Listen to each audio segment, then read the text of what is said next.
Et nous sommes de retour au plateau. Après le journal, nous retrouvons nos invités Robert Kosigan à côté, Pasteur Edo Kombi. Pour la suite de cette émission, nous abordons notre troisième sujet. Nous parlons à présent du Niger, accord entre l'armée et la société WAPCO pour sécuriser le pétrole, et des accords cadres et d'application avec WAPCO, la West African Oil Pipeline Company, et concernant la sécurisation des opérations et des installations pétrolières ont été signés lors d'une cérémonie présidé par le secrétaire général du ministère de la Défense du Niger, le général de brigade Sani Kaché, qui représente et un représentant plutôt de cette société WAPCO, qui exploite le pétrole nigérien et qui l'exporte à travers le Bénin. On sait que depuis un moment, en 2024, ces pipelines ont été la cible de certains groupes armés et donc pour sécuriser ces installations, la Chine vient à la rescousse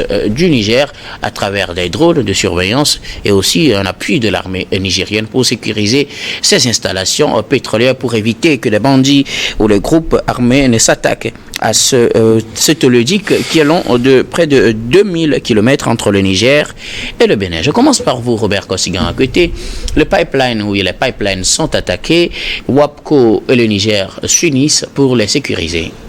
Oui, comme le dit l'adage, gouverner c'est prévoir. Je pense que c'est une très bonne initiative de la part du Niger de penser à faire sécuriser le pipeline long de 2000 km depuis le Niger jusqu'à la côte atlantique du Bénin. Sécuriser le pipeline qui a été pris en partie entre-temps par un groupe armé nigérienne qui a déjà commis des dégâts important sur les installations, je pense 2 ou 3 fois déjà. La dernière fois, il y a eu même mort de 2 ou 3 militaires nigériens, ce qui est à déplorer. Et donc, je côté du Bénin, plutôt, au niveau de Malanville, c'est de ça que vous parlez? Tout à fait, tout à fait. Il y a eu 2 ou 3 morts. 3 morts, voilà. Donc, même si c'est une seule mort, je pense que c'est une mort de trop. Donc, penser à sécuriser cette installation n'est qu'une très bonne chose à encourager. Et je profite pour appeler alors au dialogue, pour convier au dialogue les responsables de ces 2 pays pour que voilà, ils puissent converger leur point de vue pour sécuriser et leurs frontières et tout ce qui rentre dans l'intérêt des populations, que ce soit le pipeline, que ce soit leurs frontières. Il faudrait que voilà, ils pensent à les sécuriser pour que ces bandits enturbanés alors ne déciment pas des vies humaines, parce que chaque vie humaine perdue c'est une grande perte à la nation. Si le Niger a un pipeline qui alors va jusqu'à la mer au Bénin, le Niger et le Bénin sont des pays qui sont liés, qui sont intimement liés par des peuples. Un jour, il n'y aura plus le président Talon, il n'y aura plus le président Tiani, mais le Niger et le Bénin existeront toujours. Donc je voudrais à ce que ces 2 pays-là puissent alors parler de commun accord, de vive voix, de comment faire pour sécuriser alors leurs frontières et toutes leurs installations, tout ce qui rentre en jeu, comment faire pour les sécuriser. Au fait, nous subissons une guerre injuste de la part de ces bandits enturbanés, et Sarkozy, Obama et Tony Blair qui ont créé cette guerre-là sont aujourd'hui libres de tout mouvement. Ils ne sont même pas jugés. Il n'y a même pas une nouvelle résolution qui est prise au niveau de l'ONU pour imposer à l'OTAN et à l'OTAN de faire un service après-vente. Tout le monde, on laisse comme ça la chose gérée par les Africains innocents, ce qui amène aujourd'hui la dislocation du bloc de l'Est Afrique, ce que ATT avait dit lors de la prise de cette décision de Sarkozy à faire la guerre à Kadhafi. Donc je dis c'est une très bonne chose, parce que le pétrole aujourd'hui va apporter beaucoup de ressources aux 2 pays. Il va falloir sécuriser les pipelines, parce que à chaque fois que ces pipelines là connaissent des dégâts, c'est de l'argent que perdent ces 2 pays là. Il faut les sécuriser. C'est très important. Merci beaucoup à vous, Robert Kosigan. Alors, Pasteur Edo, la Chine et le Niger signent un accord pour sécuriser l'oléoduc qui transporte le brut du site d'Agadem à Semepodi au Bénin pour que ces attaques qu'on a connues ces derniers temps, attaques menées par des groupes armés contre le pipeline pétrolier du Niger vers le Bénin, ne se multiplient plus. Oui, mais je salue la vision des nouvelles autorités du Niger, donc à sa tête le général Tiani, qui ont compris qu'il faut sécuriser la zone d'exploitation du pétrole. Vous savez, c'est dans la zone d'Agadem. D'Agadem, c'est je crois c'est à nord-est du Niger. Au nord-est du Niger. Et parce que cela, d'abord, le contexte général nous impose de parler de l'importance stratégique du pétrole pour le Niger, comme il a dit tout à l'heure, parce que le Niger est tellement riche en ressources naturelles, hein, à part l'uranium, il y a le pétrole, donc il y a d'autres ressources naturelles, et donc du coup, il faut sécuriser l'exploitation.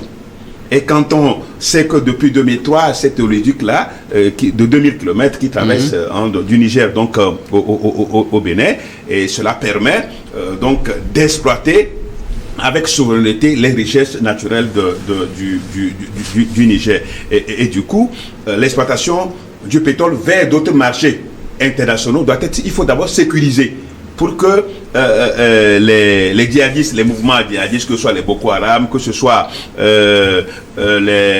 comment les appelle-t-on, État islamique, tous qui souvent ciblent les attaques, hein, qui ciblent ces convois, et donc du coup deviennent des causes des pertes énormes, pour l'État du Niger. Bon, donc cette instabilité-là, avec les menaces djihadistes et les sabotages et les vols, donc ont permis aujourd'hui au gouvernement nigérien de signer cet accord entre l'armée, bien sûr, avec cet accord avec la société WAPCO, qui est une société chinoise d'exploitation des gisements de pétrole. Du pétrole. Donc, dans cet accord, naturellement, l'armée nigérienne s'engage à fournir des services de protection et de sécurisation des infrastructures, les puits, les pipelines, les sites d'exportation. En contrepartie, la société WAPCO va assurer les logistiques, hein, va assurer les logistiques pour permettre une gestion saine du pétrole. Donc, les objectifs à court, moyen, à long terme, d'abord c'est de garantir la continuité des opérations. Il faut garantir la continuité des opérations, assurer la sécurité pour les travailleurs et naturellement préserver aussi les revenus pétroliers pour que le budget du Niger puisse bien tenir. Donc je crois quand même que c'est une très bonne vision de la chose. Et le Bénin et le Niger naturellement sont presque comme tous les autres pays, sont des frères et des frères et des sœurs. En termes, on se rappelle des tensions qu'il y a eu en juin dernier, en juin 2024, entre le Bénin et le Niger. Cela n'est pas totalement terminé. Hein? Ce n'est pas encore terminé. Ou du moins officiellement. Bon, donc, il y avait eu même 5 Nigériens qui ont été arrêtés. Vous vous rappelez, qui étaient de WAPCO, qui ont été arrêtés, qui ont passé un peu de temps au Bénin avant d'être libérés. Et donc, du coup, aujourd'hui, le Niger a pris une option très sérieuse pour pouvoir sauvegarder les acquis et surtout permettre à l'exploitation, comme on le dit, ce n'est plus d'autres pays occidentaux qui vont le faire. Donc c'est avec la Chine et peut-être certainement il y aura de gagnants donc dans cette option. Donc maintenant quand l'exploitation commence par sur cet espace-là, il va avoir la sécurité avec des drones d'ailleurs, avec des drones qui seront à la disposition de la société WAPCO pour pouvoir sécuriser l'exploitation. Donc c'est une très bonne chose, c'est une vision qu'il faut saluer et je crois que le Niger va tirer bon profit de cet accord et que les populations nigériennes vont en jouir parce que c'est les produits de leur sous-sol. Il faut que les Nigériens puissent en tuer et non que les multinationales viennent exploiter et rapatrier les fonds dans leur pays au moment où les nationaux seraient en train de tirer le diable par la queue. Robert Kossiga à côté. C'est une très bonne chose. Cette initiative, elle est salutaire pour l'économie nigérienne, que l'économie béninoise. Il faut l'élargir, peut-être, oui, il faut l'élargir aux frontières. C'est aussi une proposition. Surveiller les 2 frontières par les drones. Pour alors un accord avec WAPCO, oui, avec l'État, ne serait-ce que pour attirer l'attention à temps réel des forces béninoises et nigériennes, pour que voilà, ces bandits antubanés puissent être pris en sandwich et exterminés à temps réel, pour que voilà, il n'y a pas de perte de vie humaine et ni vous savez, parce que vous savez, c'est les attaques, surtout militaires, qu'on a tendance à publier souvent, mais ce qui se passe sur les agriculteurs, les civils qui vont cultiver là, parfois même, ça se passe, personne n'en parle, parce que on brûle les greniers, oui. On décime des vies, personne n'en parle, et puis c'est tout. Donc il va falloir sécuriser aussi les frontières par cette même initiative, pour que et le Bénin et le Niger puissent connaître la paix. C'est très important. Oui, donc WAPCO représente c'est une clé très importante dans la gestion des ressources pétrolières nigériennes, et pourrait donc à long terme contribuer à l'assainissement des recettes du Niger. Peut-être que pour le moment, on ne sait pas, il n'y a pas trop de détails financiers. Je ne sais pas, il n'y a pas trop de détails financiers sur cet accord. Comment cela va se passer? Donc je crois que par la suite, naturellement, on va publier les détails. Et cela, pour beaucoup de Nigériens, pour les populations nigériennes, ça va constituer un véritable boom. Parce que il y aura la sécurisation du développement rural. Donc je suivais un peu ça, déjà parlé, c'était de la militarisation de l'économie, mais je crois qu'en ce sens, parce que on ne va pas s'amuser avec ces djihadistes, ces rebelles, ces djihadistes, ces terroristes qui sont sur la bande et qui en font des fonds de commerce, et c'est avec ça qu'ils nourrissent leur activité. Donc c'est parce que non seulement ils détruisent les pipelines, mais ils en profitent aussi. Puis c'est ça qui les enrichit aussi. Donc je crois fondamentalement que cette vision-là, on l'avait dit, elle est très salutaire et peut constituer une sécurisation de l'économie nigérienne. On attend très prochainement ce que ça va donner dans la législation de l'économie nigérienne. Alors, il faut espérer aussi qu'un tel accord soit conclu entre WAPCO et le Bénin aussi, pour sécuriser tout le pipeline du Niger, d'Agadem jusqu'à Semé-Poudi. Tout à fait. Moi, je pense quand même que mon souhait que par WAPCO, le Bénin et le Niger puissent se retrouver autour d'une table pour parler ensemble sécurité de leur infrastructure commune, sécurité de leurs frontières communes, et par là retrouver alors les relations de bon voisinage. C'est très important par WAPCO, parce que WAPCO est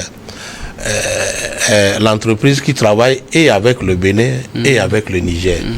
Et si aujourd'hui WAPCO est à même d'apporter... WAPCO a des filiales au Nigeria, voilà, au Togo, un peu partout. Mais si ça peut servir de cadre dans lequel et le Niger et le Bénin et le Togo, de tous les pays qui sont ensemble, les pays voisins, puissent parler d'une même voie sécurité, ce serait une très bonne chose. Voilà, en tout cas, de toute façon, c'est un modèle. Ça doit être un modèle que peut-être les autres pays producteurs du pétrole peuvent s'en inspirer.